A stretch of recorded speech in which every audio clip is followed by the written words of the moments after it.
This is the regular meeting of the Board of Estimate and Apportionment, Wednesday, November 28th, 2 o'clock. Would you please call the roll? Yes, ma'am. Mayor Cruiser? I'm here. Councilor Green? Here. President Reed? Here. All present. Thank you. Items presented for the first time. Number 1, 19.032, request from the Comptroller's Office for approval of contracts and leases for various city departments as listed on Exhibit A.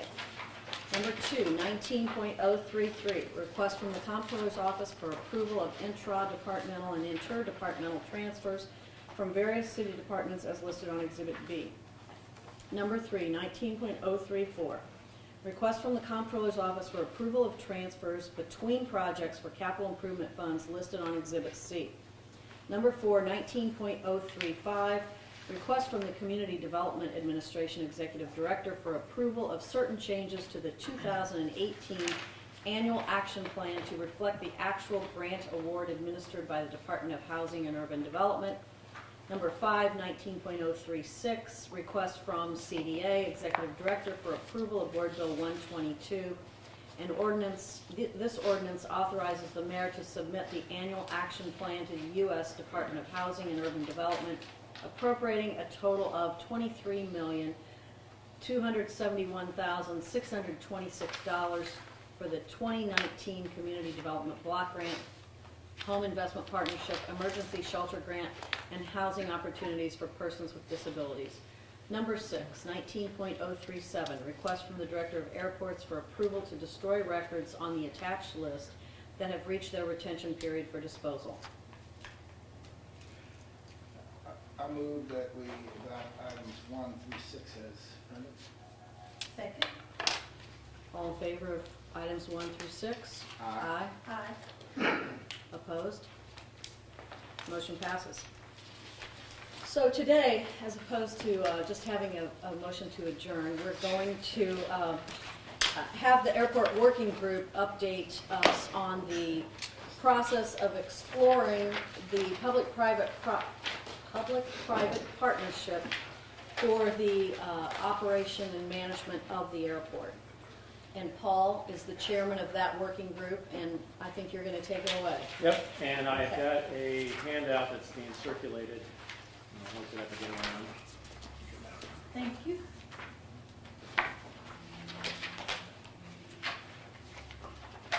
Okay, does everybody have it? Everybody who needs it? Okay. I think you've got them. You got them all. Oh. There should be lectures there. Okay.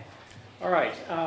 As you know, you engaged the consulting agreement at the end of last July, and as indicated here on this the briefing paper, our first kickoff meeting with the service providers was on August 7th of 2018, with the and we met basically as a housekeeping meeting as well. The first thing was just to organize our meetings and how we would proceed with the analysis and such. Since that time, we've been meeting on a bi-weekly basis. Most of the time, the room over at 1520 Market. Sometimes we'll meet at the airport, but all those meetings have been posted. And what we did was we divided up the work among various work streams, and each work stream has either got 1 or 2 members of the working group that's been assigned basically as a primary contact for addressing those work streams. And so what I'm going to walk you through is some of the details related to those particular work streams. Under the first one, airport due diligence, most of the heavy lifting on this one has been done by the airport director and her crew working with the consultants, and in gathering information related to the airport finances as well as operational data and environmental assessment needs and land asset inventory. Now, all that information is being uploaded to a secure data site, which will be made available should we go to the go forward with the process of actually entertaining bids. Then that information would be made available in that instance. So that has been a secure data room has been established, and to receive the upload of that data. Under the community outreach and communications work stream, as you've heard, I'm sure, there's been a citywide canvass regarding surveys as well as distributing of door knockers, and which were completed as of the last, I think last week. They completed the first full round going around the city. Those results have been posted on the website, and as well as the survey themselves. Group presentations are being planned, and we're going over materials for that. The working group is yet to finally approve what those that particular presentation. There is also effort to, during the week of December 4th through 5th, to meet with the airport employees and to address some of their concerns and address some of their frequently asked questions. So that work is underway. Also, starting next week, there will be a regional polling effort to reach beyond the city. So basically, judge the familiarity and concerns of those who are out actually in the region, other users of the airport. Under the new use agreement lease FAA work stream, this is basically the primary work under this stream right now is working with, negotiating with the airlines for a new use agreement. Obviously, if there's ultimately a P3 agreement in the works, then the airlines would need to approve that. 65% approval is required. So there have been negotiations underway, initial discussions about that. With the process involving drafting a potential MOU, right now it would not be business terms yet because we don't have any numbers. One of the things we've done is engaged a separate firm to sort of prepare both an as-is projections as well as projections on a P3 scenario going forward, so to give you an idea about what the potential would be in those two scenarios. And until you actually get some numbers, you're not going to be able to negotiate business terms yet. But where we're at now is the non-business terms. We're trying to get, as we've described it in our meetings, as the underbrush of some potential agreement there. Our next meeting with the airlines is December 3rd. In the marketplace work stream, we've basically, and this is to deal with potential investors associated with the project. We've retained a separate firm to provide tax and accounting advice should there be a potential P3 scenario, as well as another firm to, again, provide the number crunching behind the status quo versus P3 scenario which is going to serve as the core for making any judgments on decisions whether to proceed with the RFQ and RFP process. I do know that MOLIS has been in contact with up to 40 potential investors or investment groups. Most of those have been represented either airport operators, infrastructure funds, pension plans, et cetera. So it's a variety of potential investor groups. They report that there's been a significant level of interest from the market, and just in general terms that there's an interest in U.S. infrastructure investments overall.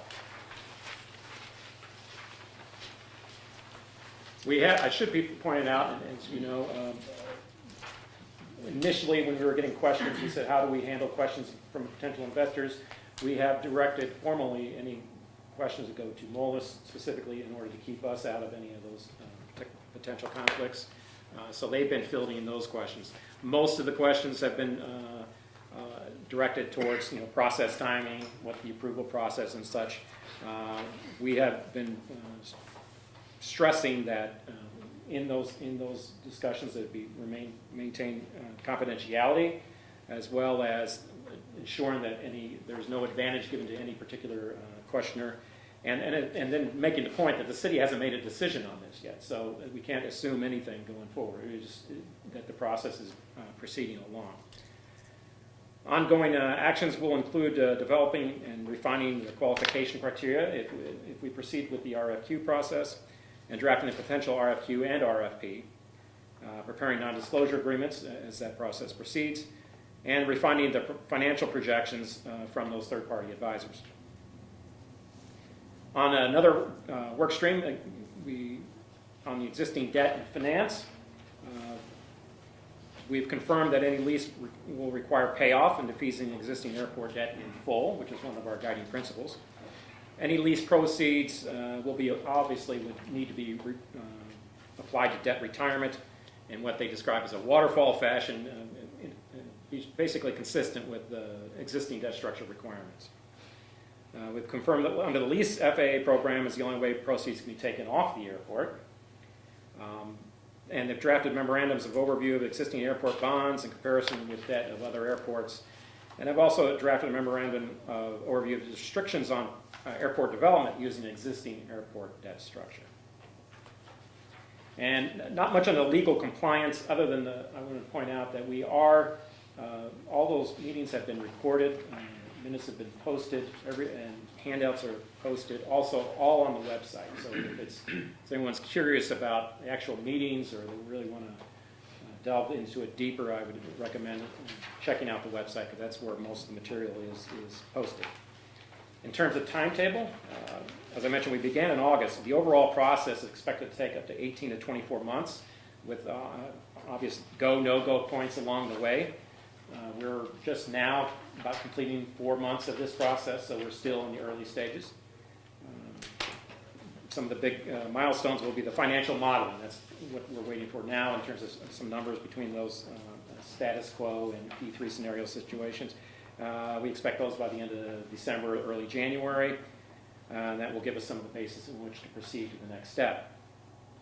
Negotiations with the airlines will be along a similar timetable, and the goal is to get an agreed upon MOU based on some of those numbers that we received later in the month. Of course, if the city proceeds with the exploration, the RFQ and the RFP process will commence based on that information, and then along with the agreement on the MOU with the airlines. And so that's where we're at, pretty high level. We do have some of the consultants here with us in the room today. We've got Glenn Muskusky with Moelis, Mitch Holtz-Richter, if I got that correct. He's from Mayor Brown. We have Alethea Nanku from Squire Patton Boggs, as well as Lawrence Strickland from Metropolitan Strategies on the communications side. So if you have any follow-up questions, we can also engage them as well. Great. I have a couple of questions. I don't know if you guys do. I'll just go with a couple of them if I could.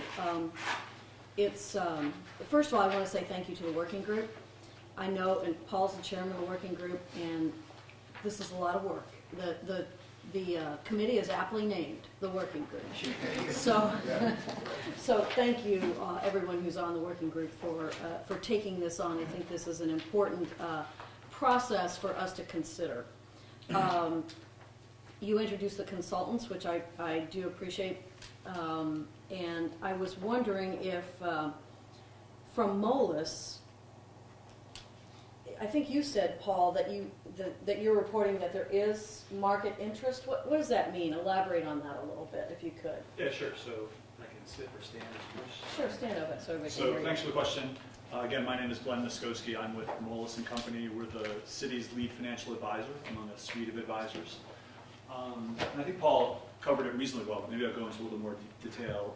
He's correct in saying that there is a tremendous amount of interest in this potential opportunity should the city decide to proceed. And there are a few reasons for that. There's really an incredible amount of capital that's been raised to invest in infrastructure in the United States from around the world. They see it as a terrific place, a very proven track record kind of place to invest capital. And in particular, there's been a shortage of transportation-related opportunities in which investors can invest. So the St. Louis Airport as a mature, proven transportation opportunity represents a very high-profile investment opportunity for investors from around the world. And who are those investors? Those investors, as Paul said, are sort of three subsets of types. One is airport operators, European and other airport operators that are looking to build their businesses in the U.S. Infrastructure fund managers, who are those from around the world, many U.S.-based, that are looking to deploy capital into U.S. transportation infrastructure over the long term. And three, pension funds from around the world that invest directly in infrastructure.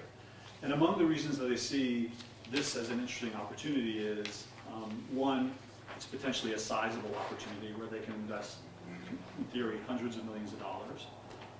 Two, it has sort of a well-diversified set of customers in the airlines. And three, there are some potentially interesting development opportunities that are associated with the airport, i.e.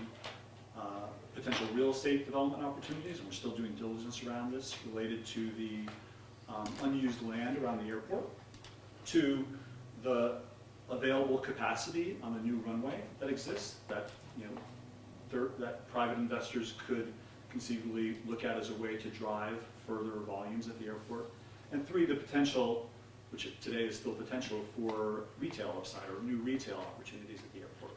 So those are among the things that investors see, but really coming back to the fundamental highlight, they see this as a potentially transformational investment opportunity for the city and for themselves. They see it as an opportunity to be a showcase for airport public-private partnerships, where a private investor can come in and really demonstrate the merits of public-private partnerships associated with airports to build a case for doing more of these in the U.S. than the ones that have been done to date. So that's a lengthy answer perhaps to your question. No, that's fine, that's good, that was informative. I've said from the beginning that my goal here is to have an airport that is an asset to help us retain companies here and jobs here, and also to help us attract new companies and new jobs here to our region. For me, that means more flights to more places more often. Is that something that we could expect from, potentially from a P3 arrangement? Yeah, so I think there's a combination of things I think that are implied in your question. So one is, the idea is to, one of the interesting opportunities that exist with this airport are the development opportunities associated with it, related to existing capacity, right? And one of the things that's been very exciting in the conversations that we've had with people in the market, and in every case, as Paul said, we're acknowledging that the city has not yet decided to proceed, that they still need to make that decision on whether or not to proceed, is investors asking us about, what are the real estate development opportunities associated with the airport? What is the unused capacity that exists there?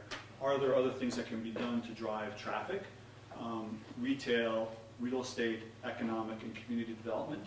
And they're really eager to deploy their capabilities around all those attributes, which happen to overlay very nicely with the city's priorities for the airport, right? Which are threefold. One, net proceeds up front, of course, but also improving the airport to the extent they can, and community and economic development priorities for the city, the region, and other stakeholders. So that's maybe a high-level generic answer to your question, but it's something that investors are very much focused on and trying to be responsive to the city's priorities. Okay.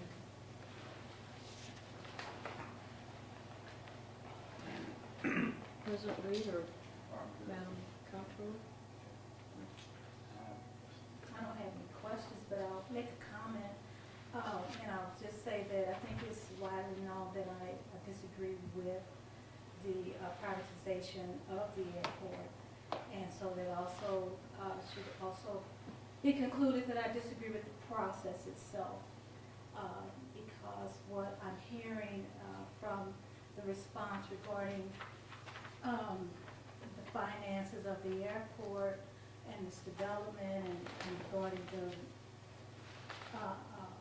market that exists for investors, it appears that the city has a strong asset that is recognized by private investors to take down a pretty sizable rate of return on their investment if in fact we choose to move forward with this. And so that is what capitalism is about. That's what investors will be looking for, and whether or not that is good for the taxpayers is something that I believe is not, regarding the asset that we have that is a city asset going back over 100 years, that was built with a bond issue by the voters of the city of St. Louis. So I have to just make that comment, because certainly the private side looks at this as something that they would benefit greatly. But in terms of what the city would have benefit of would be a promise. In our history, this city, in the 20-plus years that I've been here, and of course going back way further than that, private industry has really, or private partners have fell short of their promises. So I just want to make that comment. I believe that rate of return is very important, more important to any private investor, and when this particular project or development project will fall short, then they have a way out. The city does not have a way out. And those private partnerships that have been in existence with the airport, the privatizations, really show a clear story that when it's time for the private side to move on, they move on.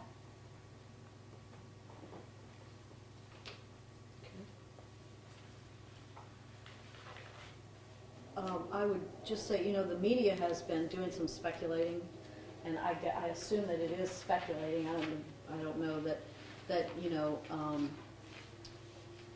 there would be a real possibility of not only having a more active airport for both passengers and for freight, but that there also is potentially, some of the media have said, $2 billion, $3 billion. I don't know how that plays out. If any of the consultants would like to just comment on that, or maybe you can't really comment on it, but, I'll do both. okay. So it's You'll been- comment and not comment. That's right. Yeah. So it's actually been a little bit amusing because we get calls from potential investors and they say, we understand that the lease for the airport, if the city proceeds, is going to be X years long. Or we understand that if the city proceeds, there's going to be profit sharing associated with the lease. And I kind of chuckle to myself and I say, well, I think if anybody would know that, it would be like me and Paul and Linda and others who are on the working group. And we haven't made any of those decisions yet. So it's kind of silly that people are even believing that that's the case. And I encourage them to question their sources for that kind of information because it's not accurate information, right? So that's part one. Part two is, I'd say it's easily too premature to speculate about valuation associated with the public-private partnership for the airport for a number of reasons. First of all, we wouldn't want to advertise the price to the market just from a competitive positioning perspective. Sure. We want to manage that information very carefully, of course, and very confidentially. But two, the underpinnings of what the concession might look like if the city proceeds still are not known. We've only started negotiations with the airlines, and that's a critical piece of the value equation. We've begun but haven't concluded our diligence around retail opportunities and other development opportunities and all kinds of opportunities that exist with the airport. So it's really, we don't have any information yet with which to draw a specific conclusion on what the valuation can be. That said, I think one of the reasons we're all here working in partnership with the working group is because we believe there's the potential to deliver an economically transformative transaction. And that's very exciting, but it's really too early to project what the specific value of that might be, and I think those who are speculating in the media don't really have a basis to do so. Great, that's good information to have. Paul, when are you expecting that an RFQ would be, I think I've heard bantered around on the first quarter maybe? That's what we're looking at now. Again, Okay. the premise is that we get some sort of financial projections, both on the status quo projection as well as the P3 scenario, and that will form the basis of saying, hey, is there potential here? And when we evaluate that, then that will be the decision. Hey, if there's potential there, then you say, you go forward with the RFQ. And the point of the RFQ or request for qualifications is so that we pre-qualify firms to make sure that they're reputable, solvent, probably some other criteria as well. Correct. But those two things. Correct. Yeah, there's going to be a lot of investment in time and effort on both sides in that. You don't want to Exactly. go down an avenue which is going to end up in a dead end. Right, okay. Well, thank you for your work on this. I have not made up my mind about this one way or the other, and I though am anxious to see what we learn from this process. I'm thinking that we've probably already begun to learn some things, and we'll probably learn some more things as we go down this road. So thank you to the working group, thank you to the consultants for, I know that you all came in today and in order to give us updates. So if there are any other questions from the members? Okay. Mr. President, you have a I motion? move that we adjourn. Second? All in favor of adjournment? Aye. Thank you. Thank you all.